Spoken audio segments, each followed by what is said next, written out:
Today, I'm going to share with you a secret that I've kind of unlocked within this Walmart Spark delivery app. Let's maximize our time, minimize our miles, and make the most. Orders like this, some of y'all won't take, and other ones you'll see today. But I'm going to tell you why and how you can make it work for you in your market. Let's pull into this spot, pick up this orders, drop them off, and we'll do a little bit of a motivating today and sharing some secrets. Welcome back to Mr.BetonYou. So I used to not like these Walmart general merchandise runs, or whatever you guys call them, whatever they are called, where it's 20 stops, 15, 16, 18, 30, and the cash flow is good. Sometimes the mileage can be a lot, and it's like, is it worth it? And sometimes they are, sometimes they're not. But in today's video, we're going to have our Uber Eats app on, even throughout all this traffic here. And we're going to keep our head on a swivel. Look at this Burger King here. Long John Silver's. There's a lot of places we might get an Uber run while we're dropping off our little Tupperwares and all this stuff, right? There's, on Hampton Avenue here, there's thousands and thousands of places to pick up. I'm exaggerating a little bit, but when you have that Uber Eats app on, we're going to pop one today, and we're going to route it with our Walmart, and we're going to make more money and drive basically the same mileage. That's what I'm going to show you guys today, in hopes that you guys could utilize this to make more money while you're out. And maybe start taking some of these Walmart Spark runs that on the surface might not be great, but you can turn it into great by routing and stacking around. There's a Chipotle. We got a Chick-fil-A coming up. Let's see if we can't snag an order and make some more money. So here we go. Here's the Uber app. Play close attention to the navigation. There's a Walmart Spark going in the same direction. I accepted an order. You'll see it in a minute. We'll talk about it. We'll drop it off. This is how you do it. And we'll explain more in the end of this video what I mean. Now, right in the middle of our Walmart Spark drop-offs, we got this one here. And this is exactly what we're talking about, why I'm making this video. Because I knew I'd get one or two. Because I got a couple yesterday. I'll show you those at the end of the video. But looking at the route of where you're going in your Walmart drop, your Amazon drop, whatever. Well, we're talking Walmart Spark. If you know your city good enough and you've looked at that route and kind of mapped it out a little bit, you know you're going to pass up places. And you know you're going to get an offer that could be good, bad, don't take trash, but this is $11. This is a small detour, and these packages are still going to be on time. None of these things that we're delivering are perishable or going to spoil or get bad or any of that. So let's pick up this sandwich shop stuff, drop it off, and then down the street, we're going to drop off the Spark. So here's the sandwich shop, but it's also the New York Grill. So, these places have different names based on what the customer's ordering. So let's pick it up.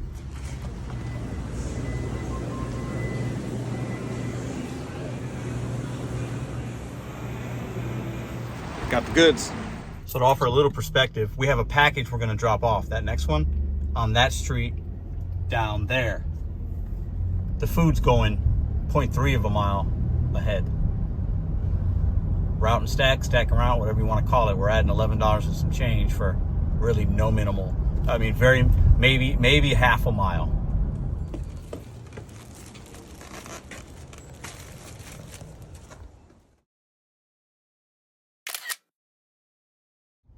All right, we got 5 packages left. We're 0.6 miles away from the next drop off.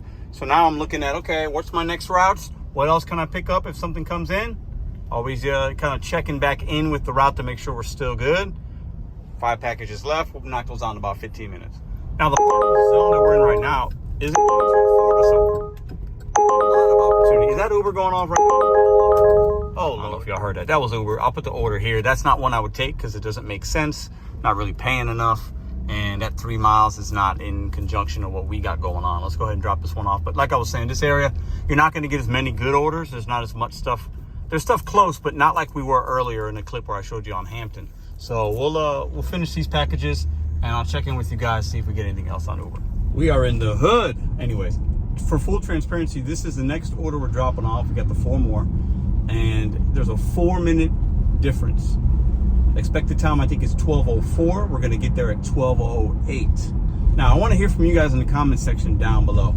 How do you think Walmart monitors the drop-off times on the on time? Because we know they monitor on time of arrival to the store, right? Or is that for both? I got a 99% arrival to the store. I don't know if that also means, oh Lord, I can't even record this video. That was trash, can't take it. So, but if it was a good one, let's just say, well, before we get into that point, so the timing part, I know might freak some of y'all out, like, well, what if I get deactivated? I don't know. I want to hear your guys' opinion on that. I want to hear the expert, because I'm not the only one doing this kind of work like this, right? Stacking, routing, you know, you're not always going to hit something, right? And you got to be smart about it. But I wonder what the timing looks like on the Walmart end from the customer, because we're not delivering food. This order, well, it says 8 a.m. That's when it either came in or they ordered it last night or yesterday or whatever, and it was fulfilled. The sticker's printed at 8. It was a 10 pickup time, right? So it's been basically not even an hour and a half. Another Uber coming in. I can't even make this video for y'all. Anyways, what was I saying? So yeah, anyways, that's why I want to get your opinion on the timing. Being 4 minutes to drop off like this I need to turn it off now. I can't even talk to y'all. Look at this. This is ridiculous. Anyways, like I was saying before, I was really interrupted by another trash order from Uber Eats. They're not all going to be good, but we popped the 11. That made sense, right?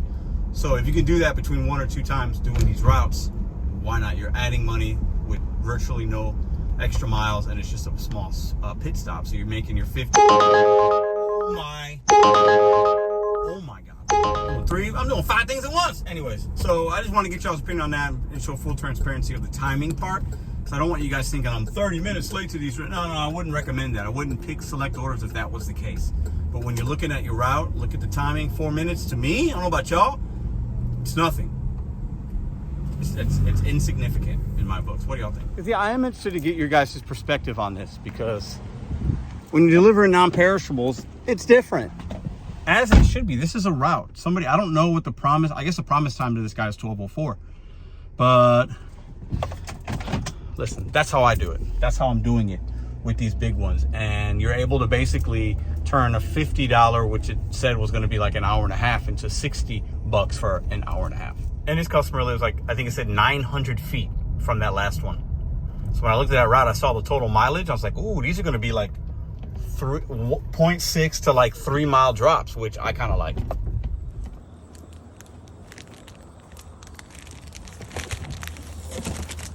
Oh, sit on that. Just drop off that last package. It's 12:22. Shout out to the Beatles. All right, so that's how I think a lot of people are making. When you see people talk about $200 a day, $300 a day. The other day I was like, I can get $400 out of St. Louis today if I needed to. And I could have, but I stopped at 306 or 307, is you have to maximize the time that you're out. And we got hours in the day. You want to work 16, 12 hours, 15, that's up to you. But while you're making money with one app, can you take advantage of the route that you're on that app and make money with another one without compromising either? It can be done. I've done it for several years now. Now, I used to do it more with DoorDash and Uber, and you pick up, and it situationally can work out. With apps like Instacart, when you're shopping, it's completely different. Like, I didn't have Instacart on while we were doing that, but I turn it on right before I'm done with my last couple of routes. Also, something to consider if you're going to try this. Towards the end of your Spark route, because we'll keep it on the exact what we're doing and what I'm showing you, right? When you're down to your last couple of packages, turn on those other apps or keep them on. For example, with Uber, like, yeah, if I saw like a $15 Target shop and pay for one item going a few miles, but it didn't make sense when I was on delivering my first, second, third package. But if it makes sense on my 15th or 16th, because now it's like, I can accept that. These last couple packages are only going to take me a few minutes because they're so close. And then I got something waiting in the queue. That's another way you could do that. Now, this run that we just did, we made the, $61 actually in just under 2 hours. And that last drop led us to a different Walmart. So I drove to that Walmart, kept all the apps on, right? But I drove to that Walmart and we got this one about 2-3 minutes after getting here. Now, the pickup time is still about 5 minutes away, which is fine, but it's $30. It'll take us probably 30 minutes. It's 4 stops, but it's 3. I was already here, so it's only 3 stops. No shopping. They'll load the car. Another $30 hour. Now, I know a lot of you guys are like, don't talk about dollar per hour, this, that. I get it. You're not wrong. But for me, the more I can make per hour, the closer I can get to 30, which is where I like to be, 30, 35. Sometimes way more if I got catering. We had no catering today. That's why I was wanting to film this video for you guys. So we had a later start. We had no catering. I had one I could have taken. I was like, nah, I'm not doing that one, right? Too early, too far, not enough. For me, it's all about getting to that dollar amount that I need to get for the day. Is it 100? Is it 2? Is it 3? Whatever I have on my goal sheet in my mind, how can I get there as quickly and effectively as possible? The miles don't always scare me on some of these Walmart major runs. Sometimes the mileage is crazy, but like the ones yesterday, I'll put those here. I think it was, it might have been I think it was a $60 route that I wind up turning it into 80, and we got it done in a little over 2 hours. And we picked up 2 Uber Eats en route to dropping off those Walmarts we did yesterday, and it worked out beautifully. You have to make sure you select the right ones. Don't compromise the integrity of the app as far as timing, but 4 minutes here or there, I'm gonna do that.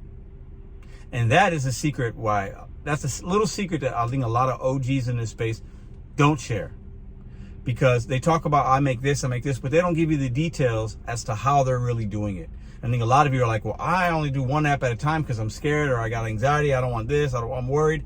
I get it. But the people that are making good money, in my opinion, this is one way that you're doing it. So I used to be more afraid of these Walmart routes. I was like, wow, that's 20 stops, 17. As I started doing some, I was like, man, this isn't really worth it. I've made some videos about that. But I started thinking, well, why don't I add some things on here? Why am I turning Uber off? Why am I turning this app off? And if you're the same, keep those apps on. You might get lucky. With a little bit of luck and your skill of knowing your marketplace, looking at that route, before you accept that Walmart route, look at it. Look at the logistics. You could even take your finger and zoom in on that map. All right, I know this neighborhood. All right, the halfway point's about here. This is the first customer's drop off. The second, okay, I can make, what can I make work that Uber or DoorDash will send me so I can maximize my time, my mileage, and my profits. I appreciate you guys watching this video. If you got any kind of value from this content and you watch this much, hit that thumbs up, consider subscribing, leave a comment down below. This isn't a new way to work the apps, but this is a way I don't think enough of us talk about. And it's a way that, and I also think it's a way that not enough of us are willing to go out there and try it and see if it works for you. We got to make our money the best way we can. These apps already stack and route on their own. If you're running Uber Eats, they could add a stack route and it's compromising the first customer because the stack route is the first drop off. DoorDash does it, they all do it. Instacart ads, you need to add for yourself and take care of you. Because the companies are always going to do that. It's time for us to do the same. I'll see you guys tomorrow. Well, it says our pickup's ready. Spot 8. Have a great weekend, guys. Oh, just a reminder. So I'm dropping off this one with the perishables. I don't do that with these kind. I don't have Uber on or whatever app you want to say while I'm delivering perishable items. Only on those general merchandise runs. Little disclaimer at the end for y'all. I don't want y'all coming for me in the comments.